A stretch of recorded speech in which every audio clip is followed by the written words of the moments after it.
하나님 말씀을 보겠습니다. 신약 성경입니다. 마태복음 말씀입니다. 신약 성경 마태복음 5장입니다.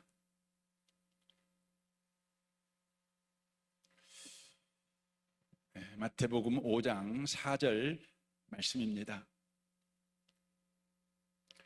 이 말씀을 두 번 반복해서 읽겠습니다. 읽으실 때 하나님의 부드러운 음성을 듣는 복 있는 시간 되시기를 바랍니다. 읽겠습니다. 애통하는 자는 복이 있나니 그들이 위로를 받을 것이며, 애통하는 자는 복이 있나니 그들이 위로를 받을 것이며. 아멘. 함께 예배하는 모든 분들 가운데 이 말씀의 축복이 함께 하시기를 주님의 이름으로 축원합니다. 읽은 말씀에 의지해서 주님, 너무 아픈 사랑도 사랑이게 하소서라는 제목으로 14주년 기념 하나님의 말씀을 전하겠습니다. 산산수훈은 천국이 세상 나라와 무엇이 다른가를 선포하는 말씀입니다.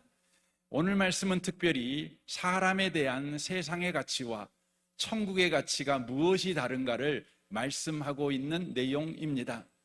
우리가 사는 세상은 사람의 가치를 무엇으로 판단하고 있습니까? 직장은 성과로, 학교는 성적으로, 사회는 돈으로 사람을 나누고 있습니다. 직장이 성과로, 학교는 성적으로, 또 사회는 돈으로 사람을 판단하는 것은 결국 세상은 사람을 쓸모 있느냐 없느냐, 필요한 사람인가 필요 없는 사람인가로 이렇게 구분하여 나누고 있다는 것입니다. 교회도 때때로 이런 세상의 기준을 따라가곤 합니다. 그 대표적인 것이 우리가 크게 느끼지 못하고 하는 기도 속에 들어가 있는데 이런 기도입니다. 주님, 우리 교회를 사용해 주십시오. 주님, 저를 하나님께서 쓰시는 자가 되기를 원합니다 라는 기도입니다. 이 기도에도 바로 사람의 가치를 쓰임과 쓸모로 보는 바로 세상의 가치가 스며 들어온 내용이라는 것입니다. 그런데 오늘 예수님은 전혀 다른 말씀을 우리에게 하고 계십니다. 애통하는 자는 복이 있나니 그들이 위로를 받을 것이며 라고 말합니다. 애통하는 자가 복이 있다고 선언하고 계십니다. 사람의 가치는 성과에 있지 않고 성적에 있지 않고 돈에 있지 않고 애통하는 데 있다, 이렇게 주님께서 선언하십니다. 슬퍼하는 데에 사람의 가치가 있다, 이렇게 지금 말씀하고 있는 것입니다. 세상에서는 쉬이 받아들이기 어려운 바로 말씀입니다. 애통하는 자는 복이 있다, 주님이 말씀하십니다. 여기서 예수님이 말씀하신 애통이라는 단어는 어떤 의미일까요? 이것은 단순히 슬퍼하고 아파하는 것일까요? 그렇지 않습니다. 이 성경에서 이 애통이라는 단어는 사랑하는 사람이 죽었을 때 느끼는 가슴 찢어지는 통곡을 의미하는 바로 헬라어 단어입니다. 이것은 죄와 깊이 관련이 있습니다. 성경은 죄의 결과가 사망이라고 말씀하고 있습니다. 그래서 애통은 단순히 사는 것이 힘들어서 슬퍼하는 것과 다릅니다. 이 애통은 죄로 인해 하나님과의 관계가 끊어지고 영적으로 죽어버린 우리를 보며 하나님께서 아파하시는 고통스러운 슬픔을 의미합니다. 마치 죽은 자식의 시신을 보며 하늘이 무너진 것처럼 통곡하는 부모의 고통, 부모의 울부짖음, 바로 이것이 오늘 성경이 말하는 애통이라는 단어의 의미입니다. 성경에는 곳곳에서 하나님의 애통이 바로 기록되어 있습니다. 이사야 1장 2절입니다. 하늘이여 들으라, 땅이여 귀를 기울이라 라고 말합니다. 이 말은 어떤 의미입니까? 하늘이 꺼져버렸다는 것입니다. 땅이 무너져 버렸다는 것입니다. 주님의 슬픔을 지금 표현하는 것입니다. 여호와께서 말씀하시기를 내가 자식을 양육하였거늘 그들이 나를 거역하였도다. 슬프다 범죄한 나라여, 허물진 백성이여, 행악의 종자여, 행위가 부족한 자식이로다. 내 자식이 죽어버렸어. 내 자식이 내가 아무리 그 이름을 불러도 대답을 안 해. 내가 그 따뜻한 손으로 그를 만지지만 그에게 온기가 전달이 안 돼. 그는 얼어버린 시신이 돼버렸어. 하늘아 꺼져라, 땅아 무너져라, 이렇게 주님께서 애통하고 있는 것이죠. 에레미야 4장 10절을 보십시오. 내 눈에서 밤낮 하염없이 눈물이 흘러내릴 것이다. 처녀딸 내 사랑스러운 백성이 참혹하게 얻어맞아 죽을 지경에 이르렀기 때문이다 라고 되어 있습니다.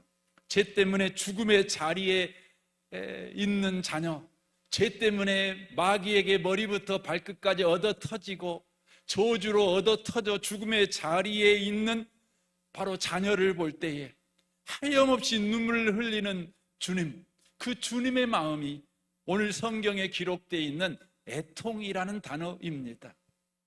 그런데 중요한 것은 하나님의 애통은 정적인 슬픔이 아니라는 것입니다. 멈춰있는 슬픔으로 끝나는 슬픔이 아니라는 것입니다. 호세아 11장 8절을 보십시오. 에브라임아 내가 어찌 너를 놓겠느냐, 이스라엘이여 내가 어찌 너를 버리겠느냐라고 말합니다. 여기에 에브라임은 북이스라엘을 바로 통칭하는 표현입니다. 북이스라엘이 하나님을 떠나 우상 숭배하는 자가 될 때 우리 하나님께서 말하는 것이지요. 에브라임아 내가 어찌 너를 놓겠느냐, 이스라엘아 내가 어찌 너를 버리겠느냐. 내 마음이 내 속에서 돌이키어 나의 국률이 온전히 불빛듯 하도다 라고 고백합니다. 하나님의 통이 하나님의 국률에 불을 질러버렸다는 것입니다. 하나님의 통이 하나님의 국률, 우리를 불쌍히 여기시며 우리를 반드시 살려내야 되겠다는 바로 그 구원의 움직임, 구원의 행동을 바로 불러일으켜 버렸다는 것이죠. 그런데 여기서 우리는 멈춰서서 생각해 봐야 합니다. 하나님께서 바로 우리를 쓸모로 판단했다면, 네가 이 나라에 필요한 사람이고 이 국가에 필요한 사람이고 또 이 도시에 필요한 사람이고 이 세상에 필요한 사람이야, 이렇게 쓸모로 우리를 판단했다면 영적으로 죽은 우리를 어떻게 하셨을까요? 구원하셨을까요? 아니죠. 폐기 처분해 버리시고 새로운 인류를 만드셨을 것입니다. 그러나 하나님은 우리를 쓸모가 아닌 절대가치로 우리를 대하셨습니다. 절대가치란 의미가 어떤 의미입니까? 대처 불가능한 유일한 자녀로 여기셨다는 것입니다. 그래서 우리 하나님의 애통이 하나님의 국률을 불을 질러 가지고 어떤 행동을 하게 만드셨습니까? 바로 독생자 예수 그리스도를 십자가에 못 박아 버리시는 일을 하신 것입니다. 그래서 요한일서 4장 9절은 이렇게 말씀합니다. 하나님의 사랑이 우리에게 이렇게 나타난 바 되었으니 하나님이 자기의 독생자를 세상에 보내심은 그로 말미암아 우리를 살리려 하심이라. 사랑은 여기 있으니 우리가 하나님을 사랑한 것이 아니요 하나님이 우리를 사랑하사 우리 죄를 속하기 위하여 화목제물로 그 아들을 보내셨음이라 라고 말씀합니다. 그러므로 예수의 십자가가 뭡니까? 하나님의 애통이 하나님의 국률에 불을 질러버린 현장, 바로 하나님의 애통이 행동으로 나타난 현장, 사건, 그것이 바로 예수의 십자가라고 하는 것입니다. 저와 여러분은 어떻게 구원을 받았습니까? 하나님의 애통으로 우리가 구원을 받았습니다. 그래서 오늘 성경 말씀은 이렇게 우리에게 말하는 것입니다. 애통하는 자는 복이 있나니. 이 말이 무슨 의미입니까? 하나님의 애통으로 구원받은 자다, 이런 의미입니다. 하나님의 애통으로 너는 구원을 받았어, 이런 의미입니다. 그래서 너는 복 있는 자야 라고 말하는 것입니다. 그래서 여기 본문의 복이라는 이 단어는 조건으로 받는 것을 의미하고 있는 것이 아니라 선언인 것을 알 수가 있습니다. 그러니까 애통하면 복을 받는다는 조건을 말씀하고 있는 것이 아니라 하나님의 애통으로 너는 구원받는 자가 되었어, 복 있는 자가 되었어, 이렇게 선언하는 말씀입니다. 그래서 여기에 복이라는 이 헬라어의 의미는 우리가 쓰고 있는, 또 우리가 생각하고 있는 일반적인 복의 의미와 다릅니다. 우리가 생각하는 복의 의미는 뭐냐면 소유의 개념입니다. 뭔가를 내가 갖는 것입니다. 하지만 여기에 쓰여져 있는 마카리오스라는 헬라어의 단어는 바로 존재를 이야기하고 있는 것입니다. 그러니까 복이 있다 이 말은 하나님의 애통이 임한 존재가 되었다라는 의미가 되는 것입니다. 바로 구원받은 자가 되었다, 이런 의미가 되는 것입니다. 하나님의 애통으로 하나님의 구원을 받은 자, 그게 뭡니까? 애통하는 자는 복이 있나니 라는 의미의 말씀입니다. 근데 이 말씀은 또 다른 하나를 더 우리에게 바로 약속해 주는 내용입니다. 우리가 하나님의 애통으로 구원을 받았어요. 그러면 하나님은 우리에게 성령을 부으셔서 이제 우리가 하나님의 애통을 가지고 사는 자가 되게 하신다는 약속이 포함되어 있는 내용입니다. 그래서 스가랴 12장 10절에서 이렇게 말씀합니다. 그러나 내가 다윗의 집과 예루살렘에 사는 사람들에게, 이 말은 하나님의 애통으로 구원받은 자들에게 은혜를 구하는 영과 용서를 비는 영을 부어주겠다. 바로 성령을 부어주겠다. 그러면 그들은 나 곧 그들이 찔러 죽인 그를 바라보고서 애아들을 잃고 슬피 울듯이, 슬피 울며 맏아들을 잃고 슬퍼하듯이 애통할 것이다 라고 되어 있습니다. 성령이 우리에게 임하면 우리에게 애통하는 마음이 임한대요. 하나님이 가졌던 그 애통의 마음, 죄를 진 자, 그 자가 죽어버린 자라는 그 애통, 죽은 자식을 향하여서 애통하는 그 하나님의 애통이 바로 우리에게 들어온다는 것입니다. 근데 그 내용이 뭡니까? 우리가 바로 예수를 죽인 자다. 내가 천하의 가장 큰 악질이다. 나는 예수를 죽인 자야. 바로 이 애통이 바로 우리를 붙잡게 된다는 것입니다. 그래서 이 스가랴의 예언이요, 어떻게 됩니까? 바로 사도행전에서 성취가 되게 됩니다. 사도행전 2장 37절입니다. 그들이 이 말을 듣고 마음에 찔러 베드로와 다른 사도들에게 물어 이르되 형제들아 우리가 어찌할꼬 하거늘 이라고 되어 있습니다. 성령 강림 이후 베드로가 설교합니다. 그 설교를 들었던 사람들이 바로 뭐라고 말하는 것입니까? 우리가 어찌할꼬, 우리가 예수 죽였어. 우리는 예수를 죽여야만 구원을 받은 자였어.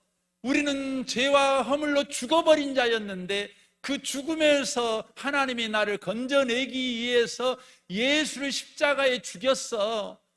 내가 예수를 죽인 거야. 예수가 죽지 않았다면 나는 구원받을 수 없는 자였어. 바로 이 애통이 우리 가운데 생겨난다는 것. 사도 바울도 하나님의 말씀대로 살아가려고 몸부림쳤지만 하나님 말씀대로 살아가지 못할 때에 그가 이렇게 애통해야 합니다. 로마서 7장 24절입니다. 오라 나는 공고한 사람이로다. 이 사망의 몸에서 누가 나를 건져내랴 라고 되어 있습니다. 그러니까 바울 사도는 자기가 죄진 것을 다만 윤리적으로 도덕적으로 좀 잘못했다 이렇게 인식한 것이 아니라 바로 영적으로 죽어버린 자다, 사망당한 자다, 바로 이 의식이 그에게 생겼다는 것이죠. 사랑하는 성도 여러분, 하나님께서 하나님의 애통으로 구원한 사람들에게 하나님의 성령을 부으실 때 저와 여러분에게 바로 이 애통이 생기는 것입니다. 애통이 생기는 것입니다. 에스겔 9장 4절에서는 이 애통이 뭐냐? 바로 구원받은 하나님의 백성을 구별하는 바로 이마의 인이다, 이마의 표시다, 이렇게까지 말씀하십니다. 에스겔 9장 4절입니다. 여호와께서 이르시되 너는 예루살렘 성읍 중에 순행하여 그 가운데서 행하는 모든 가증한 일로 말미암아 탄식하며 우는 자의 이마에 표를 그으라. 이스라엘 이 예루살렘 성내에서 죄를 지어요. 너도 죄 짓고 나도 죄 짓고, 그때요 그 죄진 것으로 바로 다 내가 망하게 되었다. 내가 죽어버렸어. 내가 하나님을 죽였어. 이 애통하며 우는 자들이 있다는 것이죠. 그런 자들에게 우리 하나님이 어떻게 하라고요? 이마에다가 표를 그으라고 말씀하십니다. 그리고 5절 보십시오.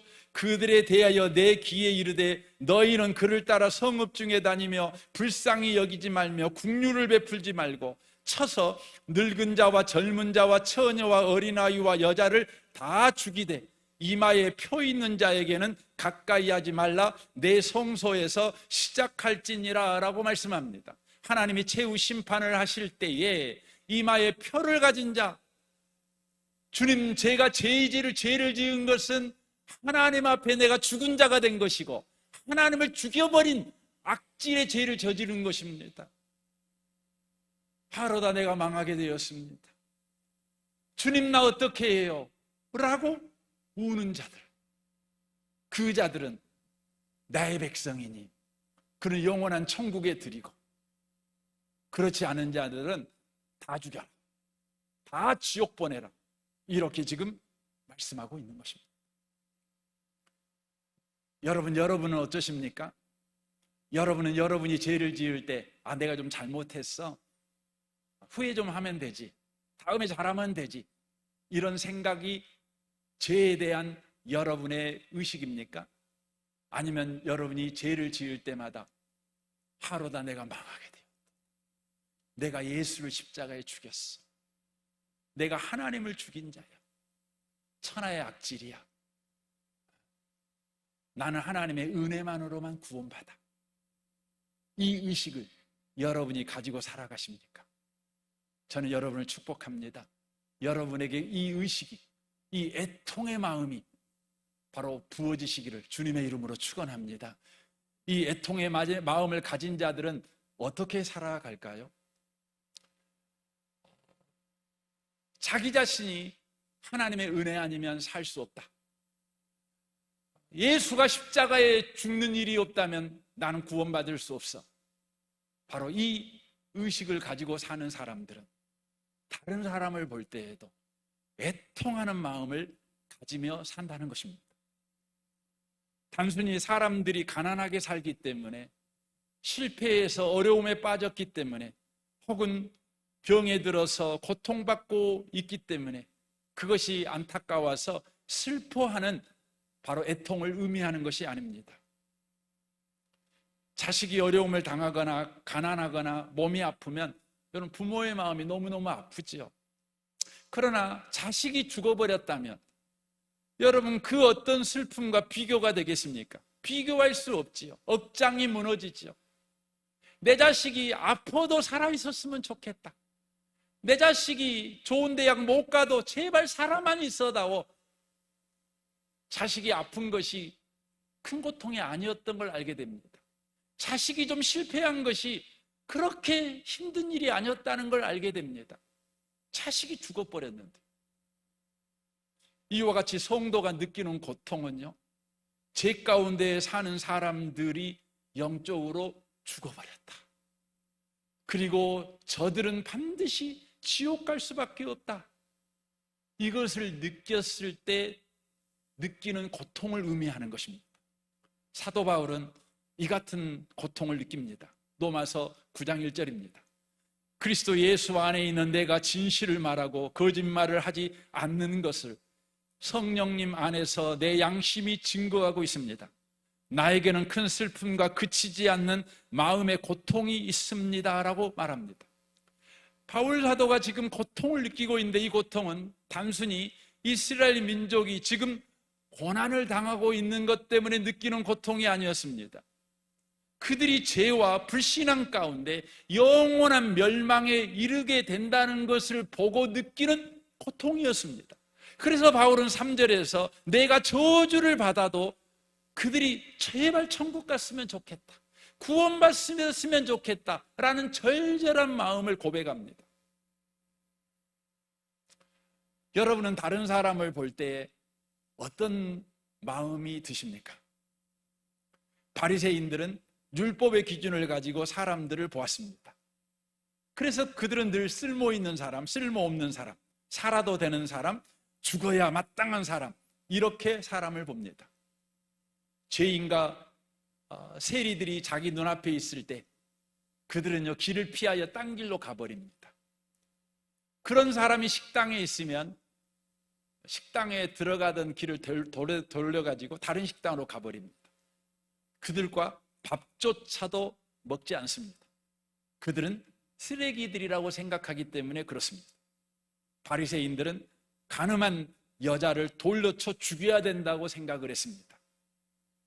죄인들은 더 이상 이 세상에 필요 없는 자들이라는 생각이 그들 가운데 있었기 때문에 그렇습니다. 도움이 안 되는 사람, 보탬이 안 되는 사람, 문제만 일으키는 사람, 그런 사람들은 쓸모가 없다는 것이죠. 죽어 마땅하다는 것이죠. 없어져야 될 대상이라는 것이죠. 그러나 예수님은 달랐습니다.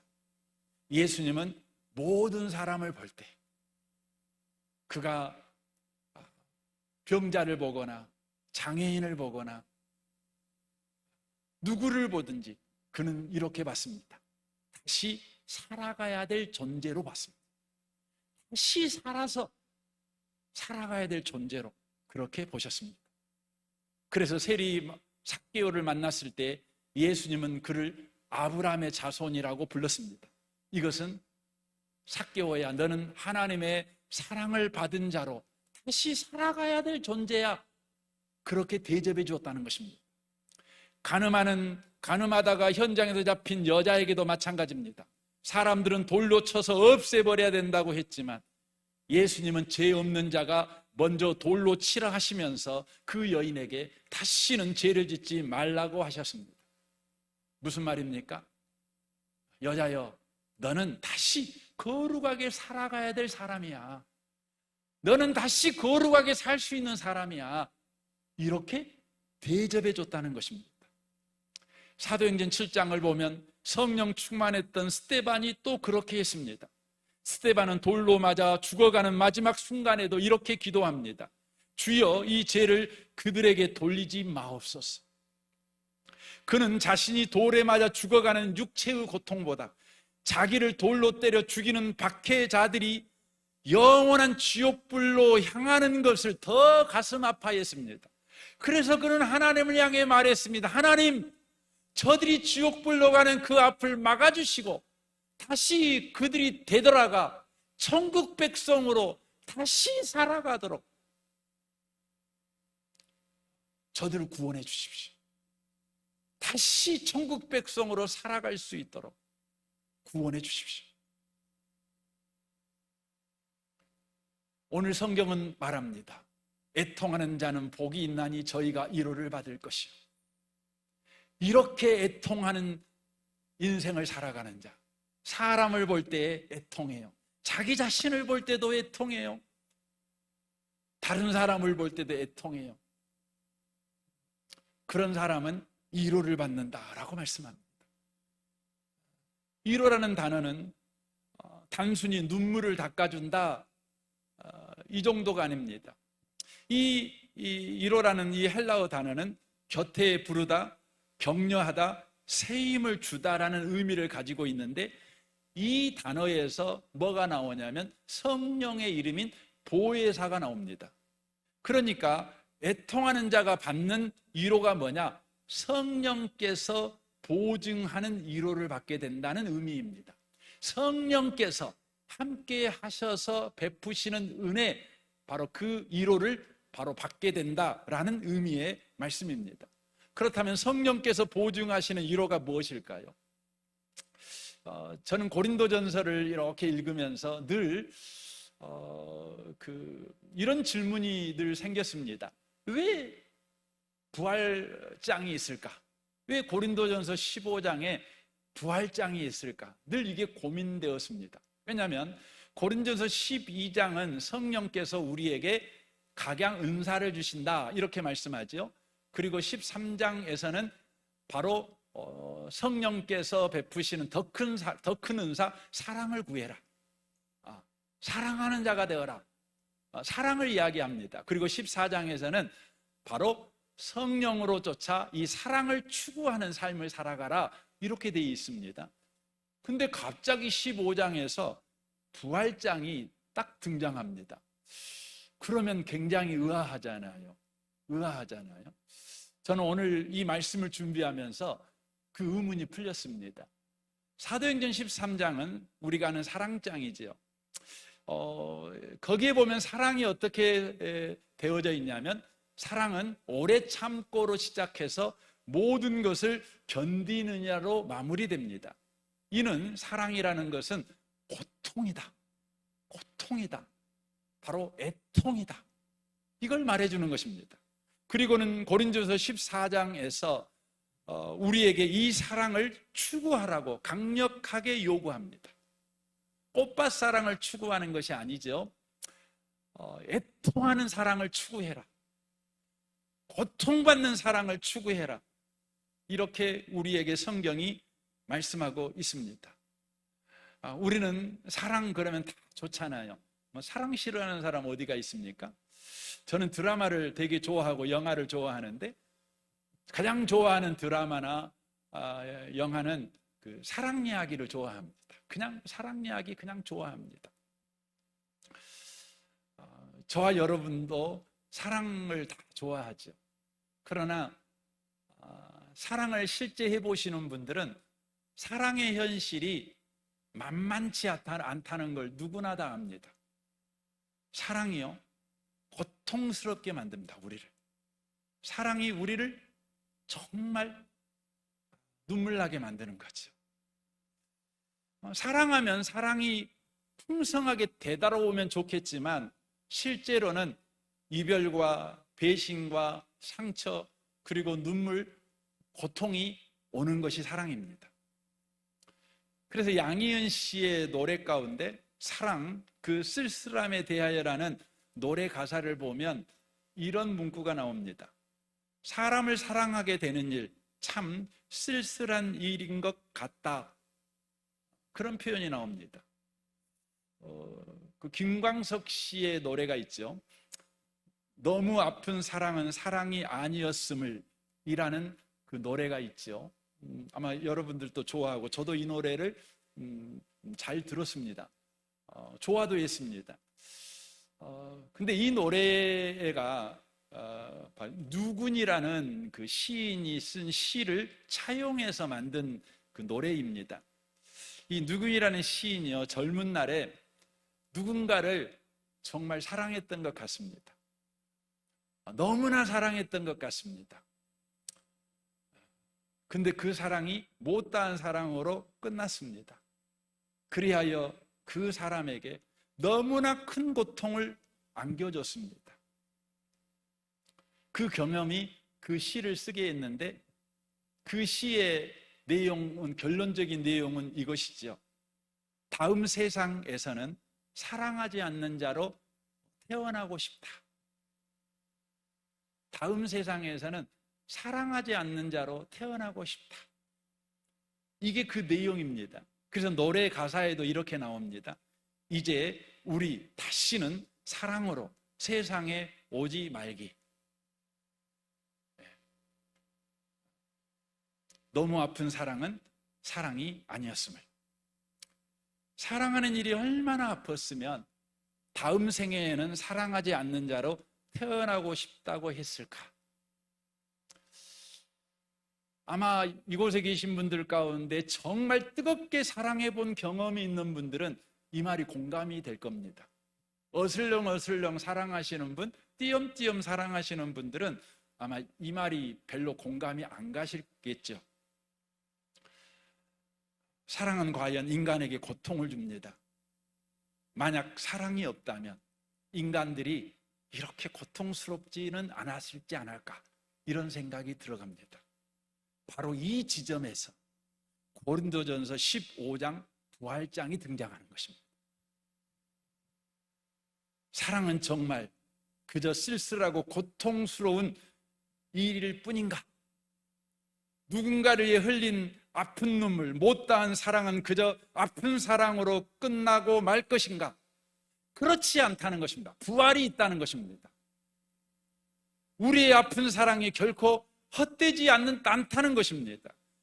그래서 고린도서 15장 52절은 이렇게 말씀합니다. 나팔소리가 나매 죽은 자들이 썩지 아니할 것으로 다시 살아나고 우리도 변화되리라. 이 썩을 것이 반드시 썩지 아니할 것을 입겠고 이 죽을 것이 죽지 아니함을 입으리로다. 그러므로 내 사랑하는 형제들아, 견실하며 흔들리지 말고 항상 주의 일에 더욱 힘쓰는 자들이 되라.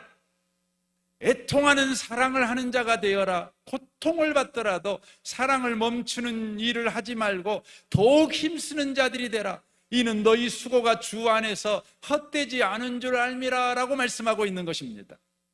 지금 나팔 소리가 나고 있는 것이지요. 부활이다 선포되고 있는 것이지요. 사랑하다 흘린 애통의 눈물이 썩어 없어지지 않는다. 썩어 없어질 것들이 반드시 썩지 아니함을 입을 것이고 죽지 아니함을 입을 것이다.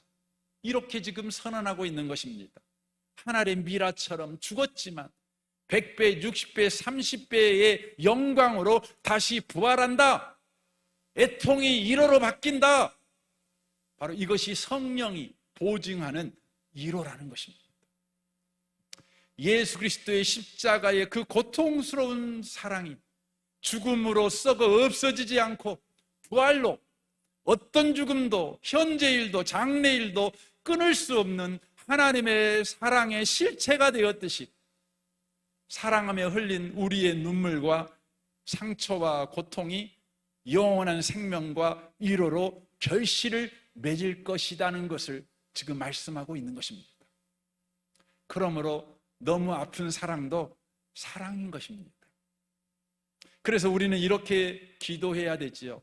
주님, 너무 아픈 사랑도 사랑이게 하소서. 우리의 애통이 위로로 바뀔 날이 있음을 믿습니다.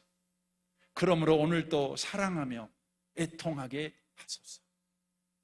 저와 여러분의 기도 되시고 저와 여러분의 남은 인생 되시기를, 또 우리 교회가 또 걸어가야 될 길이 되시기를 주님의 이름으로 축원합니다. 아멘. 우리 같이 이 시간 기도하기를 원합니다.